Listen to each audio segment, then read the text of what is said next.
Okay, Annie's going to make it through, and she will be locked in here, it looks like, for Guti.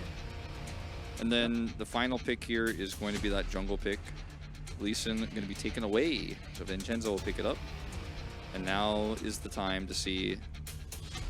Ah, yes. The Xayah Alistar lane. Well, Alistar's there to counter Rel in the team fights, and hopefully the Jax as well, and the Lee Sin. Also the Kai'Sa. What about the Annie? No, can't counter that. She's uncounterable. But he could knock Tibbers out.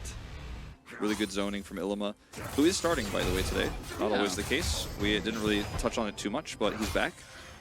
And he's back in action. His laning phase is good so far. And there's going to lead to a plate going down here. Well, actually, maybe not quite. Wave gets thinned out. Yeah, it's pretty early on, 5 minutes, so... I mean, Illima's level 6. But I mean, it will get it. It's just not going to be right now. Maybe a little bit. You can see the big CS difference. Like, Illima's doing a great job putting on that pressure. He has some help from Courage, and it's one way to get the Jax behind. Right, eventually the Jax becomes very strong in the 1v1, and you're not really going to be able to fight him, but then Renekton has team fighting power. It feels like I'm explaining Zeri Lulu Lucian Nami. Like, you guys know how this goes, right? Yeah, so you commit the gank top side, you lose Dragon. A little brush up there at the top. There's a little brush on the side.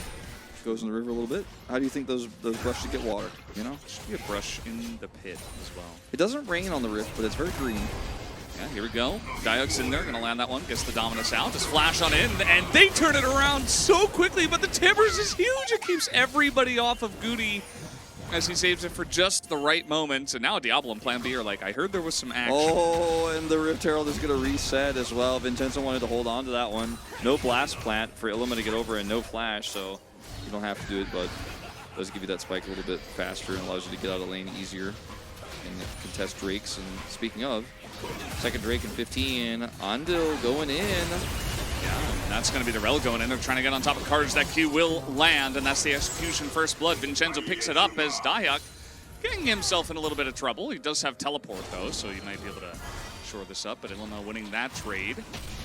Minus the really cool flash play we saw topside, but didn't end up winning them out the exchange. Leader is in a very weird spot. It seems like they knew about it. He's in trouble. Yeah, he's in a lot of trouble. He's just getting 100-0. Just finally we get the sweep in here. The Q does follow as Diablo says, well, thank you very much. I will scoop that kill. As the entirety of this squadron is in position. X-Flash is down.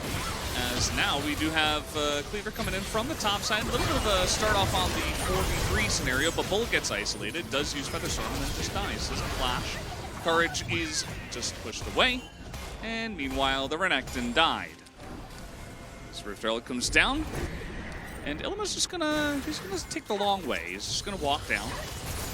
Let's see. I don't care about top lane anymore. Cleaver's in position. Yeah, nice engage here. Tries to get the sweep, but misses, and the counter Magnet Storm is huge. As TP's coming in, they're trying to get on top of Guti, and they will take him down, but nobody is really dealing with Diok there on the backside as down should go Plan B. That will be the one, but Diablo is still alive, and nobody dealt with the super fed Kai'Sa. Yeah, and even Diok, who came in a little bit late. The Renekton is now out of ult, and Diablo's just going to continue to poke. Now, I don't think that Live Sandbox can actually take down the Drake itself, but they continue to push and shove this team away, and eventually maybe reset for it, but lots of damage here still available. This Kai'Sa, or rather Xayah, is still up, and they're actually just going to start this because there's no vision here for Kwangdong Freak, so Kwangdong should be able to sniff this out and come over and contest. Don't want to be giving this up, but Cleaver can teleport back in. They are going to commit to this fight part 2. Fight part number 2, and they should be able to just burst it down. It's going to get pretty close, as this might not fully upgrade it perhaps. Either way, going to take it down. That's the Chemtech, and they just, you know, they're just running by, saying hello, and then they left. All right. I don't know. I don't know about this. Yeah, getting on in there again. Divine Sunder just whacking away at the Renekton. He's got Counter-Strike up, and now the Kai'Sa's there, and I don't even think he needed him. So, once again, taking a trade that Diok will be very happy with. That one was off. It's okay. He's still going to be doing 30% Vincenzo on the flank. see how it goes. Q is actually going to land. Nice try on the flash, and he does get the Featherstorm out. And Bull, okay, now he's half health. As Ilima in the front line is going to get caught out here, as down he should go. Huge Magnet Storm, and they are just looking to wipe them up, as does Cleaver. Is going to put up a nice little wall, but you can't stop Diablo from flying on in from miles away, as the W is going to miss. But I think with the Z here in a couple of seconds, should be able to catch up to Ondil. As there it is, 1 Q, 1 auto, down he goes. Now 6-0, I believe, is Diablo. And this game is, yeah, feels pretty overall. I think actually the best way to nerf it is to take some speed off of it. Like, keep it the same damage, but make it so that people can outplay it. Because sometimes it just feels like it just hits too easily. Ilima is getting a very nice angle. He's going to find Diablo as the cleanse does come in, and now he does have to get away. Nice flash as well, just kiting it out as the lead is just too wide at this point. The W is going to miss. Meanwhile, Daihak was not even here. He's just taking down the base. And down will go this next is Liv Sandbox going to take game number 1 in about 29 minutes, as we will have a huge quadra coming through for the Kaisa. That is the end of this one. Basic start to the series. Based. Very one-sided game. Daihak just comes in and ends it. Goodbye. Ended. And yeah, I'm voting gonna follow you. I'm voting bot. It's been a long day, and you know what? Like, he did the boom boom damage. He did. Let's do 1 boom boom damage vote. Yeah, I'm down for that. 31,000 damage. Yeah. Still not as much as Setep's Tristana in that one game.